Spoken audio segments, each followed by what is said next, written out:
நாளென் செய்யும் வினைதான் என் செய்யும் என்னை நாடி வந்த கோல் என் செய்யும் கொடுங்கூற்று என் செய்யும் குமரேசர் இரு தாளும் சிலம்பும் சதங்கையும் தண்டையும் சண்முகம் தோளும் கடம்பும் எனக்கு முன்னே வந்து தோன்றிடனே. யோகிராம் சுரத்குமார் யோகிராம் சுரத்குமார் யோகிராம் சுரத்குமார் ஜெயகுரு ராயா. ஓம் ஸ்ரீ ராகவே நமக. உலகெங்கிலும் வாழ்ந்து கொண்டிருக்கும் நேயர்களுக்கு டாக்டர் சைதை ராஜாவின் அன்பான வணக்கங்கள். நாம் இப்பொழுது இந்த எபிசோடில் தமிழ் மாத ராசி பலன், புரட்டாசி மாத ராசி பலன்களை பார்க்க போகிறோம். வாக்கிய பஞ்சாங்க அடிப்படையில் கிரகங்கள் ஒவ்வொரு ராசிக்கும் எப்பேற்பட்ட பலன்களை வழங்கப் போகிறது என்பதை. புரட்டாசி 1ஆம் தேதி பௌர்ணமி திதி, புரட்டாசி 16 அமாவாசை திதி வருகிறது. வாங்க ராசிக்குள் செல்லலாம். ரிஷப ராசி காலபுருஷனுக்கு 2வது ராசி. சுக்கிர பகவான் ஆட்சி பெறும் வீடு. இந்த ரிஷப ராசிக்கு ஒரு யோகமான மாதமாக இந்த புரட்டாசி மாதம் நல்ல பலனை வழங்குமா கிரகங்கள் அப்படின்னு பார்த்தீங்கன்னா ரொம்ப சூப்பராகவே இருக்குங்க. காரணம், ராசிநாதன் தனது இன்னொரு வீடான துலாத்தில் ஆட்சி நிலை பெறுகிறார். அற்புதமான ஒரு அமைப்பு. ராசிநாதன் அதாவது ஆட்சி நிலை பெற்றால் அற்புதம் தானே. அதையும் தாண்டி ராசியில் குரு பகவான் இருக்கார். குரு இந்த துலா ரிஷப ராசி அன்பர்களுக்கு நல்லவர் இல்லை, சுபர் இல்லை என்று சொன்னாலும் கூட குரு பகவான் சுபகிரகம், பார்வை கோடி புண்ணியம், பார்க்குற இடம் கோடி புண்ணியம். அப்போது உங்களுக்கு 7ஆம் இடத்து அதிபதி செவ்வாய் வேறு 2ஆம் இடத்தில் அமர்ந்திருக்கிறார். குரு பார்வை கோடி நன்மை. 5ஆம் இடம், 7ஆம் இடம், 9ஆம் இடத்தை பார்க்க போது 10ஆம் இடத்துல சனி பகவான் ஆட்சி பீடம், மூலத்திரிகோண வீடு, ஆனால் வக்ரகதியில் இருக்கிறார். ராகு பகவான் 11ஆம் இடத்தில் இருக்கிறார். அற்புதங்க. இந்த ரிஷப ராசிக்கு இந்த தமிழ் மாதம் புரட்டாசி மாத கிரகங்கள் அமக்கலமான பலனை வாரி வழங்கப் போகிறது. யோகமான பலன்களை பெறப்போகிறீர்கள் என்று சொன்னால் மிகையாக. ராசியில் குரு பகவான் இருந்து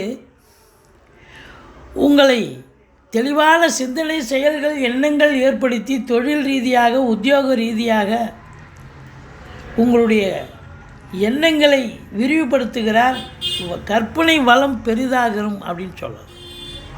சிறப்பாக அமையும். அது குறிப்பாக இந்த சுக்கிரனுடைய ஆதிக்கம் நிறைந்த சினிமா டைரக்டர், எழுத்தாளர், கிரியேட்டிவிட்டி உள்ள அன்பர்கள், இல்லை நடிகர்களோடு ஆகட்டும், அவங்க புதுசாக புது யுத்தியை கையாண்டு தன்னுடைய திறமையை வெளிக்காட்டுவாங்க. அப்படி ஒரு அற்புதமான காலகட்டம். ஏன்னா ராசிநாதன் வேறு உங்களுக்கு வெற்றி ஸ்தானம் 6ஆம் இடத்துல உங்களுக்கு ஆட்சி பீடத்தில் இருக்கார். வெற்றி வாய்ப்பை தரக்கூடிய தருணத்தில் இருக்கிறார். 2ஆம் இடத்துல 7 குடையவன் இருக்கார். வாழ்க்கை துணை அல்லது மனைவியால் உங்களுக்கு குடும்பத்தில் அமைதி, நிம்மதி, பண வரவு, பொருள் வரவு, தனபாக்கியம், பொருள் பாக்கியம், குடும்ப மேன்மை, பொருளாதார மேன்மை கண்டிப்பாக கிடைக்கும். அதே நேரத்தில் அவன் 12க்கு உடையவனாகவும் இருக்கிறதால செலவினங்கள் ஏற்படும். எப்படி செலவினங்கள் இருக்குன்னா, அசையா சொத்துக்கள் மூலம் செலவினங்கள் ஏற்படும். அசையா சொத்துக்களுக்கு மூலம் செலவினங்கள்லாம் ஒரு சிலர் சொத்து பத்தை இன்வெஸ்ட் பண்ணுவீங்க. அதில் இன்வெஸ்ட் பண்ணக்கூடிய காலம் இல்லையா. ஒரு ப்ராப்பர்ட்டி வாங்குறீங்கன்னா அது சுப செலவு தானே. அப்போ 12ஆம் இடத்து அதிபதி அவர் செலவு பண்ணக்கூடிய நிலை அவர் குடும்பஸ்தானத்தில் உட்காண்டிருக்கார். மனைவியால் செலவினங்கள் ஏற்படும். மனைவியால் வருமானமும் இருக்கும்.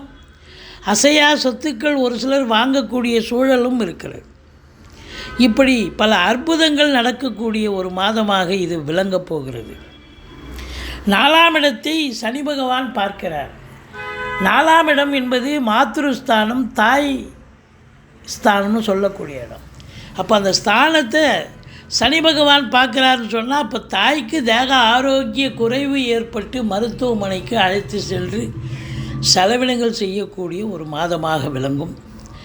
அதே நேரத்தில் அவங்களுக்கும், அதாவது தாய் வழி சொந்தங்கள் உங்களுக்கு பகை உணர்ச்சியாக இருக்கக்கூடிய நேரம். அது மட்டும் இல்லைங்க, வண்டி வாகனங்களை வச்சு சவாரி செஞ்சு பொழப்பு நடத்தக்கூடியவர்கள் இருக்கீங்க இல்லையா, பொழப்பு நடக்கிற மாதிரி நடக்கும், பாதியில் நின்று போய் பழுதாகி ரிப்பேர் பண்ணுற செலவு ப்ளஸ் மன உளைச்சல் ஏற்படும். இது அசையும் சொத்து. அதான் நகரும் சொத்துன்னா வண்டி வாகனங்கள். அசையா சொத்துக்கள் மூலம் கூட செலவினங்கள் ஏற்படும். அசையா சொத்து அப்படின்னும்பொழுது உங்களுக்கு ரெண்ட்டு விட்ருப்பீங்க, கடைகண்ணி விட்ருப்பீங்க, ஷட்ரு போயிடுச்சு, ஃப்ளோர் போயிடுச்சு, மாற்றி கொடுங்கன்னு கேட்பாங்க. அதை மாற்றி தான் கொடுக்கணும். அப்போ 4ஆம் இடம் உங்கள் சுகஸ்தானம். உங்கள் சுகஸ்தானத்தை சனி பார்க்குறார். இப்போ வீட்டுக்கு மெயின்டெனன்ஸ் செலவுன்னு ஒன்று வச்சுருப்பீங்க. அது பார்த்திங்கன்னா ஒரு மாதத்துக்கு உண்டான செலவு ஒரு வாரத்திலே காலி பண்ணணும். ஏதாவது ரொம்ப எசென்சியல், இப்போது ஒயரு பற்றிக்கிச்சு, ஒயரு அதாவது கரண்ட்டு ஒயர் போயிடுச்சுன்னா அது எலக்ட்ரிக் ஒயரை மாற்றுங்க. இல்லை ப்ளம்பிங் ஒர்க்கு போயிடுச்சுன்னா ப்ளம்பிங்கு குழாவை போயிடுச்சுன்னா குழாயை மாற்றுங்க. எது ரொம்ப எசென்சியலாக அதை மட்டும் செய்யுங்க. எல்லாத்தையும் இழுத்து போட்டிங்கன்னா உங்களுக்கு பிபி சுகர் எகிரி நீங்கள் மருத்துவமனைக்கு செல்ல நேரிடும் அப்படின்னு சொல்லணும். 5ஆம் இடத்தை குரு பார்க்குறார். 4க்குடையவன் 5இல் இருக்கார். இப்போ 4ங்கிறது வீடு வண்டி வாகன ஸ்தானம். அப்போ 5இலிருந்து குரு பார்வையில் இருக்கார் அப்படின்னு சொன்னால் அசையா சொத்துக்கள் மூலம் நல்ல வருமானம், வண்டி வாகனங்களால் செலவு வச்சாலும் நல்ல வருமானம் கிடைக்கும். பூர்வீகத்திலிருந்து நல்ல தகவல் வரப்போகிறது. குலதெய்வத்துடைய அனுகிரகத்தாலும் இஷ்ட தெய்வத்தின் அனுகிரகத்தாலும் ரிஷிகள் முனிகள் குருமாருடைய ஆசீர்வாதத்தாலும் நீங்கள் தொட்டதெல்லாம் தொடங்க போகிறது. சீட்டாட்டம், race, lottery, speculation, online business, share market போன்ற இனங்களில் ஈடுபாடு உள்ளவர்களுக்கும் சிறப்பான ஒரு மாதம். குழந்தை பேர் இல்லாதவர்கள், அதாவது சில பேர் நான் மருந்து மாத்திரை மூலியமாக தான் நாங்கள் மருத்துவத்தின் உதவியோடு தான் குழந்தை பாக்கியத்துக்கு காத்துக்கிட்டு இருக்கோம் ட்ரீட்மெண்ட்டுக்காக அப்படின்னா அவங்களுக்கும் இப்போது அற்புதமான மாதம். ஒரு நல்ல ரிப்போர்ட்டு கண்டிப்பாக வரும். இந்த கேது பகவான் இருக்கார். குரு கேது காம்பினேஷன் பார்த்திங்கன்னா கோடீஸ்வர யோகம்னு சொல்லணும். நல்ல பண வரவு, பொருள் வரவு கண்டிப்பாக கிடைக்கும். அது மட்டும் இல்லை, ஸ்பிரிச்சுவல் இன்ட்ரெஸ்ட், ஆன்மீகத்தில் ஈடுபாடு உள்ளவர்களுக்கு அற்புதமான காலம். சூரியனை குரு பார்க்கிறார். அரசு ஊழியர்கள் அனைவர்களுக்கும் ஒரு நல்லது நடக்கக்கூடிய ஒரு சூழல். ட்ரான்ஸ்ஃபரு, ப்ரமோஷன், இன்க்ரிமெண்ட்டு இதெல்லாம் எதிர்பார்த்து காத்திருக்கிறவங்களுக்கு கண்டிப்பாக கிடைக்கும். மேலதிகாரி சக ஊழியருடைய ஆதரவு கிடைக்கும். ஏன்னா அங்கேருந்து சூரியன் 11ஆம் வீட்டை பார்க்குறார். அப்போது கண்டிப்பாக நல்லது நடக்கும். லாபங்கள், அதாவது சொந்த தொழில் பண்ணுறவங்களுக்கும் நல்ல லாபத்தை பெறக்கூடிய ஒரு நிலை ஏற்படுகிறது அப்படின்னு சொல்லணும். மொத்தத்தில் பார்க்கும் பொழுது இந்த 6ஆம் இடத்து அதிபதி சுக்கிரன், அதாவது ராசியாதிபதி ப்ளஸ் 6ஆம் இடத்து அதிபதி சுக்கிரன் தானே.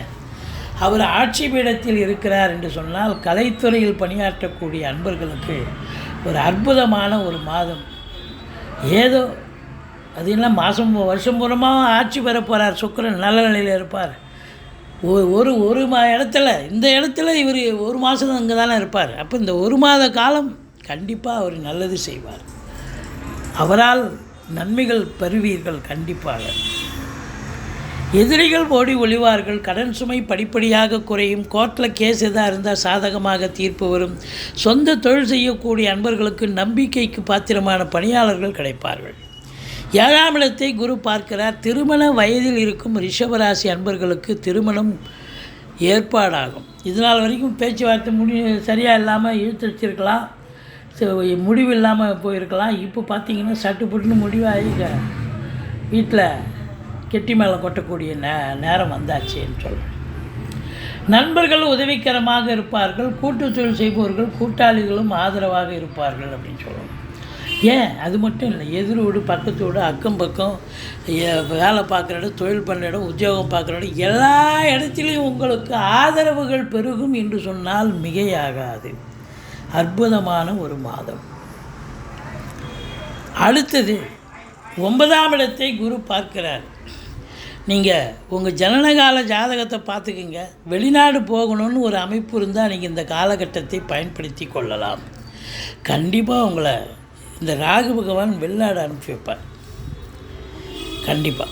அப்போது உங்களை பொறுத்தவரையிலையும் அந்நிய பொருளாதாரம் வீடு தேடி வரக்கூடிய சூழல் கண்டிப்பாக வரும். உயர்கல்விக்காக ஒரு சிலர் போகலாம், உத்தியோகத்துக்காக போகலாம், சொந்த தொழிலுக்காக போகலாம். எதற்கு சென்றாலும் நீங்கள் சாதிக்க முடியும், சரித்திரம் படைக்க முடியும். இல்லை அதெல்லாம் நான் ஒன்றும் இல்லைங்க, நாங்கள் டூர் தாங்க போகிறோம், ஆன்மீக பயணம் இன்ப சுற்றுலான்னு வெளிமாநிலம் வெளிநாடு போக போகிறோம். தாராளமாக போயிட்டு வாங்க, சந்தோஷமாக போயிட்டு வருவீங்க, ஆத்ம திருப்தியும் சந்தோஷமும் கிடைக்கும். இந்த 9ஆம் இடத்தை குரு பார்க்குறது சொந்த தொழில் பண்ணுறவங்க, இப்போ உள்ளூரில் பண்ணுறீங்க, சொந்த தொழில் பண்ணுறீங்க, தொழில் பண்ண நம்பி கடன் வாங்கி தொழிலில் போடலாம், தொழில் அபிவிருத்தியாக இல்லை தொழிலை விரிவாக்கம் செய்யலாம், நல்ல இரட்டிப்பு சம்பாத்தியத்தை பார்க்கலாம். சனி பகவான் 10ஆம் இடத்தில் இருந்தாலும் வக்ரகதியில் இருக்கிறார், அதனால் அதிகப்படியான உழைப்பு தேவைப்படுகிறது. இந்த மேலாமணிக்கே போய் 8 ஹவர் போய் வேலை பார்த்துட்டு வர்றது, இல்லை சொந்தமாக தொழில் பண்ணாலும் போய் உட்காந்துட்டு வர்றதெல்லாம் கிடையாது. இப்போ இந்த மாதம் ரொம்ப ஹார்ட் ஒர்க் பண்ணணும், மேலாமணிக்காக இருக்க முடியாது, வியர்வை சிந்தி உழைக்க வேண்டும், டெடிகேஷன் இருக்கணும், இருந்தால் தான் கண்டிப்பாக சாதிக்க முடியும். இன்புட் இருந்தால் அவுட்புட் கண்டிப்பாக கிடைக்க போகுதுங்க, கண்டிப்பாக சம்பாதிக்க முடியும். அதுலேயும் 10ஆம் இடத்துல சனி பகவான் இருக்கார். அப்போது புதுசாக வேலை வாய்ப்புக்காக முயற்சி பண்ணாலும் சரி, இல்லை இரும்பு சாதனம் கம்பெனியில் வேலைக்கு முயற்சி பண்ணுறீங்க, தாராளமாக பண்ணலாம். இல்லை கம்பெனிஸில் வேலை பார்க்குறீங்க, தொழிலாளியாக இருக்கிறீங்க, நல்ல சம்பாத்தியம் சந்தோஷமாக இருக்கும். அதாவது ஒரு சிலர் நிரந்தர பணியாளர்களாக மாற்றப்படுவார்கள். தற்காலிகத்தில் வேலை பார்க்குறவங்க பார்த்திங்கன்னா நிரந்தர பணியை செய்யக்கூடிய ஒரு நிலை ஏற்படும்.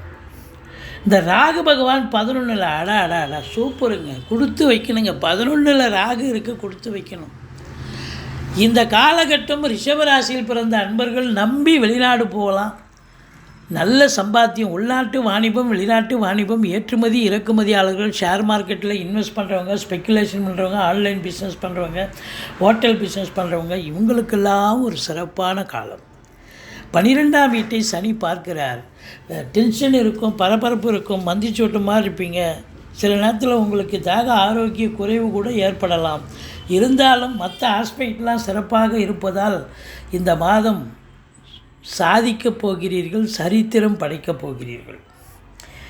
22, 23, 24 சந்திராஷ்டம நாட்களாக வருவதால் மிகுந்த எச்சரிக்கையோடு இருங்க. புரட்டாசி மாதம் நீங்கள் பெருமாளை வணங்குங்க, கண்டிப்பாக ரொம்ப நல்ல நிலைக்கு வருவீங்க. புரட்டாசி மாதம்னாலே பெருமாளுடைய மாதம் தானே, கண்டிப்பாக நல்லா வரும். மற்றபடி நீங்கள் வணங்க வேண்டிய தெய்வம் அப்படின்னு பார்த்தீங்கன்னா முருகப்பெருமானை வணங்குங்கள், ஈஸ்வரனை வணங்குங்கள், துர்க்கையை போற்றுங்கள். வாழ்க்கை வளமோடும் நலமோடும். இந்த ராசியில் பிறந்த அன்பர்களுக்கு இந்த புரட்டாசி மாதம் சூப்பரான மாதங்க.